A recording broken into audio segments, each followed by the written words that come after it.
इथे मी मस्तमध्ये एक खोबरं घेतलेलं आहे. त्या खोबऱ्यावरची आपण काय करणार आहोत, तर टल्फर असतं का नाही खोबऱ्यावरचं, ते काढून घेणार आहोत. जेणेकरून आपल्याला ते ग्राइंड करण्यासाठी मस्तमध्ये छान म्हणजे करता येईल ना ग्राइंड. तर आता मी हे स्वच्छ धुवणार आहे आपले खोबरे, आणि ते खोबरे स्वच्छ पाण्याने धुवून घ्यायचे आहेत. ते धुवून झाल्यानंतर एका साईडला आपण ते वॉश केलेले खोबरे काढणार आहोत. आता हे खोबरे आपण मिक्सरच्या भांड्यामध्ये मिक्सरच्या साहाय्याने ते मस्तमध्ये खोबरे ग्राइंड करणार आहोत. आता खोबरे मऊसूद असं ग्राइंड करायचं. आता हे ग्राइंड झालेलं मी तुम्हाला दाखवत आहे. तर हे ग्राइंड झालेले खोबरे आहे ना, ह्याच्यामध्ये साखर टाकायची आहे. साखर टाकल्यानंतर आता आपण हे शॅलो फ्राय करणार आहोत.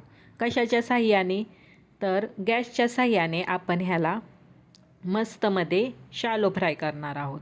शॅलो फ्राय झाल्यानंतर ह्याचा आपण बर्फी बनवणार आहोत.